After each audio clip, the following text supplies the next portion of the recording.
The Leprechaun, one of the most famous mythological characters, but very few know their story. Why do they have so much gold? What kind of creatures are they? And what should you do if you find one?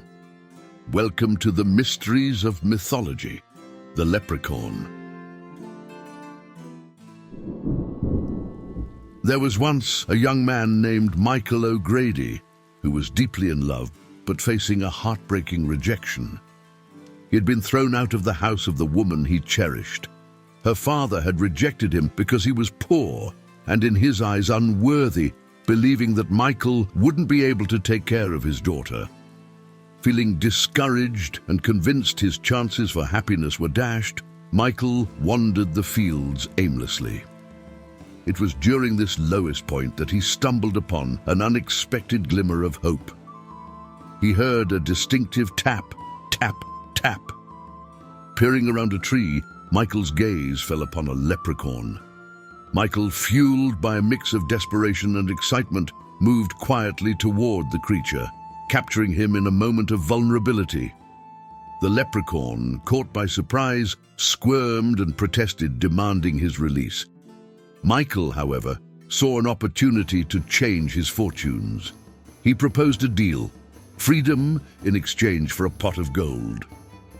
Reluctantly, the leprechaun led Michael to a secluded spot in the forest, claiming a treasure lay hidden beneath a particular tree. But Michael, aware of the leprechaun's reputation for trickery, demanded a guarantee against deceit. "I need you to make a solemn vow," he insisted. "If I mark this tree with my red band, you must ensure the band remains as a sign." With no other options, the leprechaun agreed. Satisfied, Michael carefully placed the leprechaun on the ground, secured the red band around the tree, and hurried off to find a shovel, his heart racing with anticipation. Upon his return, the leprechaun had vanished. True to his word, the red bow remained on the tree. However, an identical red ribbon adorned every tree as far as the eye could see. The leprechaun's clever trick made sure that Michael would never find the gold. Though popularly envisioned as a mischievous and solitary fairy dressed in green and always protecting his pot of gold, the origins of the leprechaun are as complex and varied as the tales that surround him. The modern fame of the leprechaun has much to do with the Irish migrants to America and is now the mascot for American football teams and the famous sugar-filled cereal. Even across the world, in places like China, the leprechaun is a symbol of all things Irish. But this wasn't how the tales of the lonely fairy started. The leprechaun's story begins in the twilight of Celtic mythology, where they first emerged not merely as cobblers, but as guardians of the natural world's unseen treasures. The earliest references to these small beings date back to what's believed to be the 8th century in the saga of Fegus mac Léti. The tale unfolds in the aftermath of a great war. Our protagonist, King Fegus, returns to Ulster, seeking respite from his tiring war campaign. It's during a moment of relaxation on the beach, alongside a slave girl, that the tale takes a fantastical turn. Feeling the sea's chill, Fegus awakens to find himself at the mercy of 3 magical dwarves, known as Leprechauns, who are dragging him into the ocean. Fegus captures the dwarves before they can drag him entirely into the sea. Trapped, the dwarves beg for their lives. Fegus offers to let them go if they grant him a wish. The king wishes for the ability to breathe underwater, a wish the leader of the Leprechauns agrees to fulfill under one condition: Fegus must never go into Dundrum Bay. The granting of this wish involves either magical herbs that the king had to put in his ears, or a magical cloak to be worn around his head, or magical shoes that allow him to walk over or under the water. In a peculiar twist, the Leprechaun begins to suck the king's breasts. The king, confused, asks why the Leprechaun did this and is told it was a way of asking for pity. The tale then veers into the surreal, with Fegus violating the pact and encountering the monstrous Murda, a creature of nightmares, capable of killing with a mere glance. Fegus's encounter with the Murdome leaves him with a twisted mouth, a deformity hidden from him for years, until revealed by an insult from a slave girl he had punished. In a tragic conclusion, Fegus seeks revenge against the Murdur, a battle that, while victorious, costs him his life. Leprechauns were often thought to be she fairies, the descendants of the Tuatha de Danann, or people of the goddess Danu, a legendary race of godlike beings who, according to myth, once ruled Ireland.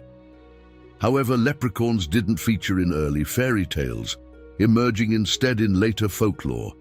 These beings were said to possess powerful magic and to live in a parallel dimension, intersecting with the human world in certain spaces and times. Originally, the She were seen as gods to be feared, but with the expansion of Christianity, worshippers of the She began to convert.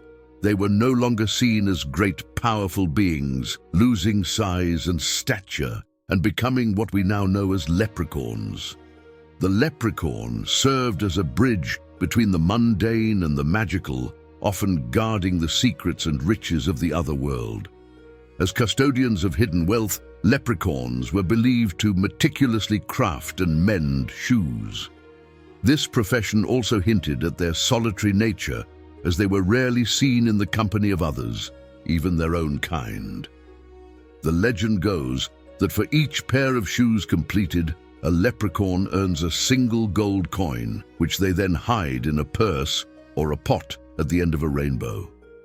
Apparently, this wealth in gold was given to them by the Vikings, who once conquered Ireland and buried gold and treasures around the country, entrusting them to the leprechauns for safekeeping. The traditional color associated with leprechauns was not green, as many would expect. According to the Irish poet William Butler Yeats, leprechauns were originally red. This distinction in what they wore is believed to reflect the leprechaun's older, solitary status in the fairy hierarchy.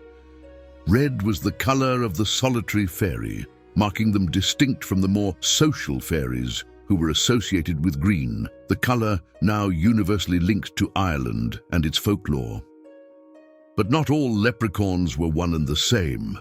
According to the author David Russell McAnally, I hope I'm pronouncing that right, there were 4 different variations of the leprechaun depending on the region they came from.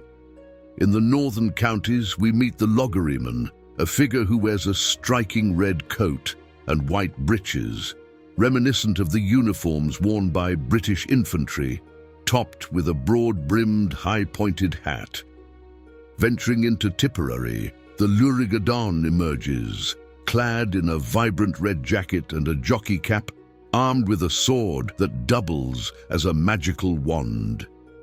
In Clare, we encounter the Leprechaun, a character notable for his plump figure and a face as red as his intricately buttoned jacket, which is never actually buttoned. He is depicted wearing either an oversized helmet or a handkerchief tied around his head. Finally, in Monaghan, the Leprechaun presents a dapper image, donning an elegant red dress coat with a green vest, complemented by white breeches, black stockings, and shiny shoes. His distinctive hat, a long cone without a brim, sits crooked on a head of curly hair. Trying to find the origins of the name is as difficult as finding a pot of gold at the end of a rainbow. Some suggest it could be derived from the words lu, meaning small, and corp, meaning body. But a more recent study of the history of the Irish language by scholars at Queen's University Belfast and Cambridge believe to have found that the word is very likely borrowed from Latin, from a very surprising source. The ancient Romans celebrated a festival once a year on February 15th called the Lupercalia. Young priests called Luperci would gather at the Lupercal cave at the base of the Palatine Hill in Rome. This was where Romulus and Remus were said to have been suckled by a she-wolf. They would sacrifice a goat, create a whip from its hide, and then run around naked, hitting bystanders with the whip. It was believed getting hit by the whip would bring good luck and fertility, and some women even lined up in hopes of being whipped by the priests. Kinky. Despite Christianity's rise and the official ban on pagan rituals, this festival kept going for at least another 100 years. It was only in 494 AD that the Pope finally commanded an end to the practice. The Senate, fearful that stopping the practice would affect the city's well-being, once again protested.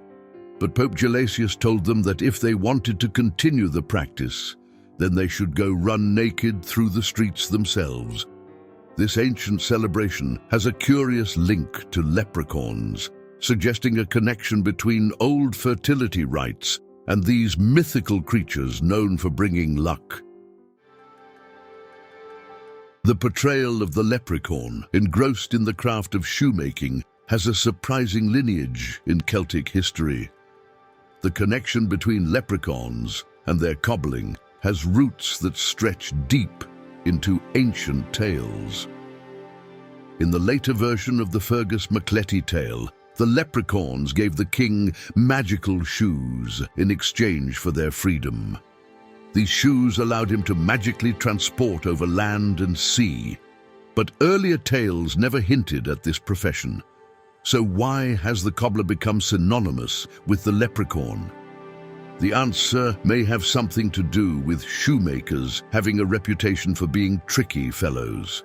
In a tale involving the Greek god Hermes by the poet Aesop, Zeus commands Hermes to infuse a hint of deceit into every craftsman.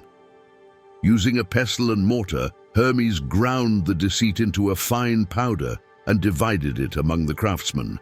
But when he got the cobbler, the last of the craftsmen, he had a larger dose than the others. Hermes, not wanting to go over all the craftsmen again, poured the rest of the powder into the cobbler. Because of that, all craftsmen are said to be liars, but cobblers are said to be the worst. So now you'll hopefully know more about this tiny gold-hoarding fellow and perhaps even see him in the St. Patrick's Day celebrations. Do you know any more stories about the leprechaun? What do you think of this famous Irish figure? Let me know in the comments.